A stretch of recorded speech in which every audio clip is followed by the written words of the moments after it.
Rebel star Prabhas సంబంధించిన ఓ వార్త గత కొన్ని రోజులుగా సోషల్ మీడియాలో చక్కర్లు కొడుతుంది. ప్రభాస్ గ్రాఫ్ ఒక్కసారిగా మారిపోవడంతో పాటు లెక్కల్లో కూడా అనూహ్యంగా భారీ మార్పులు వచ్చాయనే విషయం ఆ వార్తను చూస్తే అర్థమవుతుంది. ఇంతకు ఆ వార్త రీసెంట్ గా రిలీజ్ అయిన ప్రభాస్ సలార్ మూవీ గురించేమో అని చాలా మంది అనుకుంటూ ఉండొచ్చు, కానీ అస్సలు కాదు. మరైతే ప్రభాస్ గ్రాఫ్ తో పాటు లెక్కలు మారిపోవడం ఏంటని అనుకుంటూ ఉన్నారా? అక్కడికే వస్తున్నా. గత కొంతకాలంగా సోషల్ మీడియాలో చక్కర కొడుతున్న ప్రభాస్ కు సంబంధించిన ఇంట్రెస్టింగ్ న్యూస్ తెలియాలంటే ఈ వీడియోను స్కిప్ చేయకుండా చివరి వరకు చూడండి. ఖచ్చితంగా చెబుతున్నా, ప్రభాస్ అభిమానులు అస్సలు డిసప్పాయింట్మెంట్ అవ్వరు. ఇక వీడియోలోకి వెళ్తే, ప్రభాస్ బ్యాక్గ్రౌండ్ ఒకసారి గుర్తు చేసుకుంటే, తండ్రి గోపికృష్ణ మూవీస్ బ్యానర్ నిర్మాణ సంస్థ, పెదనాన్న రెబల్ స్టార్ కృష్ణంరాజు వంటి సినీ బ్యాక్గ్రౌండ్ ఉన్న సినిమా నుంచి వారసుడుగా ప్రభాస్ సినిమాలోకి ఎంట్రీ ఇచ్చాడు. కానీ ప్రభాస్ మొదటి సినిమా అయిన ఈశ్వర్ మూవీకే తన బ్యాక్గ్రౌండ్ను ఉపయోగించుకున్నాడు. ఆ తర్వాత తన సొంత టాలెంట్ని నమ్ముకున్నాడు. అయితే తొలినాళ్ళల్లో పెద్దగా సినిమాలు ఆడకపోవడంతో సెకండరీ కేటగిరీ హీరోగానే ప్రభాస్ చాలా రోజులు ఇండస్ట్రీలో చలామణి అయ్యాడు. వర్షం, ఛత్రపతి సినిమాలు ప్రభాస్కు మంచి గుర్తింపు తెచ్చిపెట్టాయి. దీంతో ప్రభాస్ స్టార్ హీరోగా ఎదిగిపోయాడు. 10 ఏళ్ల క్రితం వరకు కేవలం తెలుగు ఇండస్ట్రీకే పరిమితం అయిన రెబల్ స్టార్కు బాహుబలి సినిమా బూస్ట్ ఇచ్చింది. బాహుబలి సూపర్ డూపర్ హిట్ కావడంతో ప్రభాస్ క్రేజ్ ఇండియా వైడ్గానే కాకుండా ఇతర దేశాలకు విస్తరించింది. దీంతో ఓవర్సీస్ మార్కెట్లో ప్రభాస్కు విపరీతమైన డిమాండ్ ఏర్పడింది.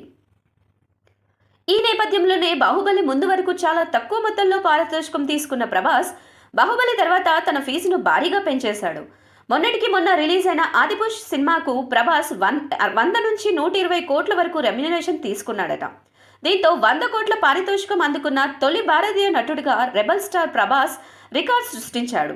నాగ్ అశ్విన్ దర్శకత్వంలో తెరకెక్కుతున్న కల్కి మూవీ కోసం ప్రభాస్ 150 కోట్లను పారితోషికంగా అందుకున్నాడట. రీసెంట్గా రిలీజ్ అయిన సలార్ మూవీకి ప్రభాస్ 100 కోట్ల రెమ్యునరేషన్ తీసుకున్నాడట. అంతేకాదు, సలార్ లాభాల్లో 10% ప్రభాస్కు వెళ్లేలా అగ్రిమెంట్ చేసుకున్నాడట. ఈ క్రమంలో ప్రభాస్ ఆస్తుల లెక్కలు అనూహ్యంగా మారిపోయాయట. 2014-15 అంటే బాహుబలి 2 చిత్రాలకు ముందు ప్రభాస్ రెమ్యునరేషన్ చాలా తక్కువ.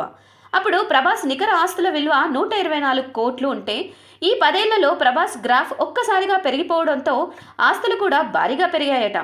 పారితోషికం, బ్రాండ్ ఎండార్స్మెంట్లతో ప్రభాస్ నెట్వర్త్ ఊహించని విధంగా 94% వరకు పెరిగిపోయిందని సమాచారం. ప్రస్తుతం ప్రభాస్ ఆస్తుల విలువ 241 కోట్ల వరకు ఉంటుందని అంచనా. ఈ లెక్కలకు సలార్ లాభాలు కూడా తోడైతే ప్రభాస్ ఆస్తుల విలువ మరింత పెరిగే అవకాశం ఉంటుందని ఫిలిం నగర్లో టాక్ నడుస్తోంది. ఇక ప్రభాస్కు హైదరాబాద్లోని జూబ్లీహిల్స్లో 60 కోట్ల విలువైన ఇల్లు ఉందంట.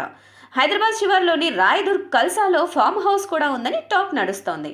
రెబల్ స్టార్కు 2 తెలుగు రాష్ట్రాల్లోనే కాకుండా విదేశాల్లో కూడా ఆస్తులు ఉన్నట్లు సమాచారం. ఇటలీలో ప్రభాస్కు విలాసవంతమైన ఫ్లాట్ ఉందని, ఆ ఇంటి అద్దె డబ్బులు నెలకు 40 లక్షల చొప్పున ఏటా కోట్లాది రూపాయలు రెబల్ స్టార్ బ్యాంక్ అకౌంట్లో జమ అవుతూ ఉంటాయట. ఇక చివరగా పనిగా ప్రభాస్ సలార్ మూవీకి సంబంధించిన టోటల్ కలెక్షన్స్ గురించి ఈ వీడియోలో తెలుసుకుందాం. Rebel star Prabhas latest pan India movie Salaar 2 వారాలను పూర్తి చేసుకుని 3వ వారంలోకి అడుగుపెట్టేసింది. 15 రోజుల్లో ఈ సినిమా ప్రపంచవ్యాప్తంగా 600 కోట్ల రూపాయల గ్రాస్ను వసూలు చేసినట్టు తెలుస్తోంది. 347 కోట్ల షేర్ కలెక్షన్ టార్గెట్తో బరిలోకి దిగిన సలార్ ఇప్పటి వరకు అంటే 15 రోజుల్లో 323.21 కోట్ల షేర్ను రాబట్టింది.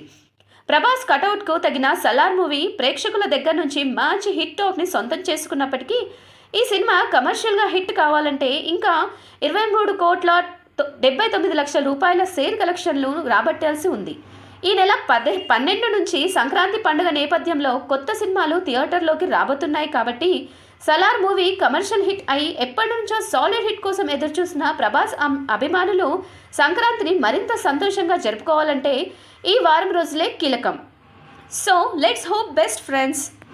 సలార్ మూవీ కమర్షియల్ హిట్ సాధించాలని మనస్ఫూర్తిగా కోరుకుందాం. ఈ వీడియో కనుక మీకు నచ్చినట్లయితే లైక్ చేయండి, షేర్ చేయండి. అంతేకాకుండా ప్లీజ్ మా ఛానల్ను సబ్స్క్రైబ్ చేసుకుని సపోర్ట్ చేయండి. Thank you.